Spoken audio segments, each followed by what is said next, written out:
Alors, le fait de vieillir, bien sûr, bon, ça peut faire peur, c'est certain, mais vieillir, en fait, c'est vivre. Tant qu'on vieillit, on n'est pas mort.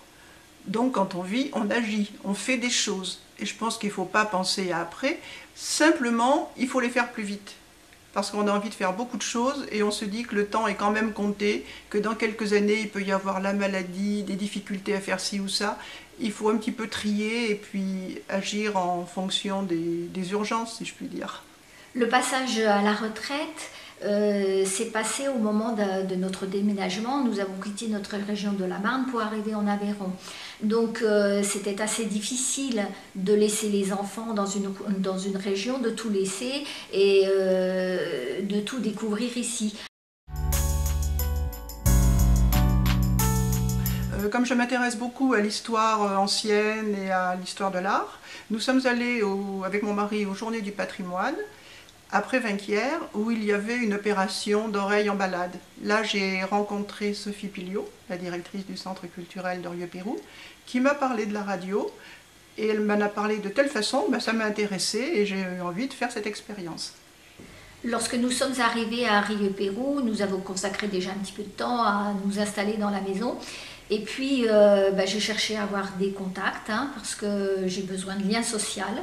Donc, je me suis tournée vers le centre culturel et ai découvert l'animation radio.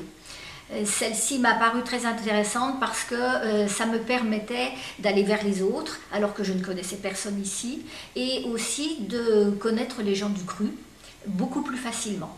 Donc ça a été un vecteur de lien social, une ouverture vers le tissu associatif également. Il a fallu commencer par une petite formation pour apprendre à manipuler l'enregistreur, ce qui n'est pas très évident.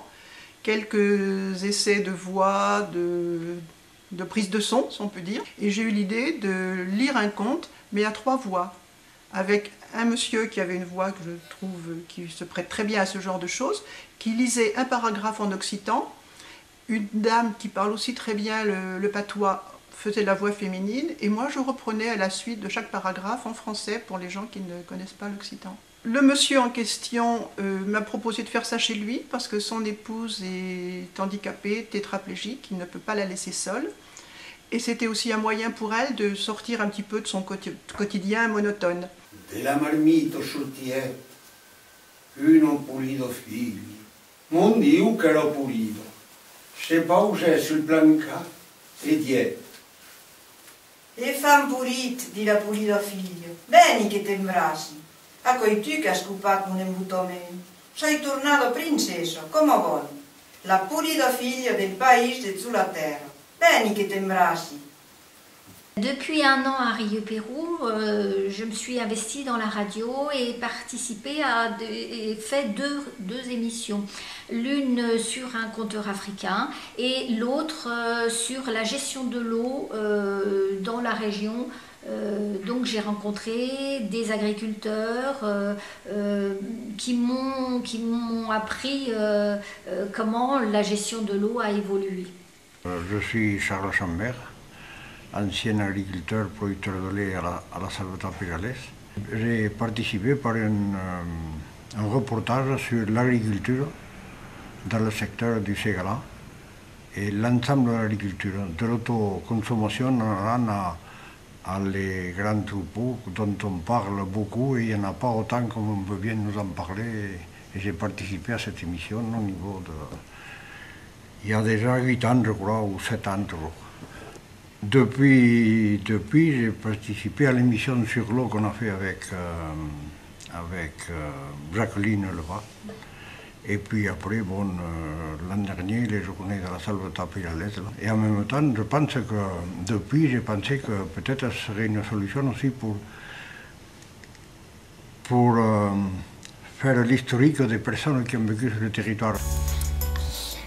On a interviewé Jacqueline et René.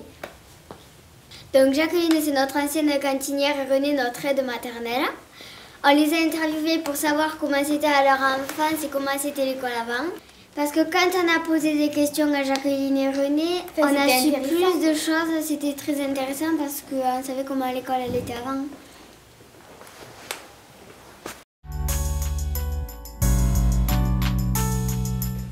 Alors Alors nous n'en sommes pas restés sur cette première expérience parce que d'une part, je peux dire les 3 complices qui avons fait ça, bon, plus mon mari qui a filmé, plus l'épouse du monsieur qui nous a reçus, nous avons beaucoup aimé cette petite aventure, si je puis dire. Et ensuite, nous en avons parlé entre nous et nous avons décidé d'en faire profiter les gens du village. Oh, tu peux recommencer. Non, parce qu'il a rajouté du texte à celui de Baudou. Il n'est pas son texte, il va me faire une scène à 3 après. Oh non, pas du tout. Bon, j'ai ajouté un peu de merveilleux, nous étions dans le merveilleux. Voilà. Après le cannibalisme, après quelle est une princesse, il fallait y ajouter un peu de confiture sur le pain. Alors la version... Il y a le bisou là-dedans. C'était pour moi une découverte parce que je pense que la radio, on l'a sur le tracteur, on l'a sur la voiture, on l'a au lever, au réveil, on l'a à d'autres occasions. Et en plus, aussi, il semble que les émissions de la radio sont beaucoup plus réfléchies que les émissions télévisées. Alors finalement, cette expérience est positive parce que effectivement, ça génère l'envie de continuer. Les 3 personnes initialement qui se sont lancées dans l'aventure ont décidé de continuer, mais il y a aussi la participation du village. Les gens qui nous encouragent, qui nous demandent de le faire. Donc, eh bien, on sait qu'on va être peut-être victime de notre succès, mais qu'il va falloir recommencer et continuer à faire revivre comme ça des auteurs qui seraient peut-être oubliés. Et on ne le fait pas dans le but de sortir un auteur de l'oubli, mais un petit peu de se faire plaisir à tous, quoi, et de les rendre vivants finalement. Les émissions de radio ouvrent notre curiosité, nous donnent envie d'aller vers les autres. Le bénéfice, c'est que j'étais très fière de montrer à mes enfants que j'étais capable d'apprendre encore à mon âge, de leur montrer que je faisais des choses qu'ils ne savaient pas faire. Et là, c'était jouissif.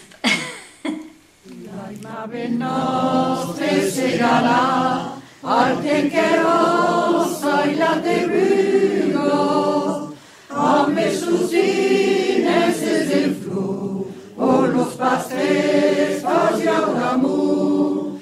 A mesusines es el flu, o los pastres hacia un amor. Me con los pies es un sueño.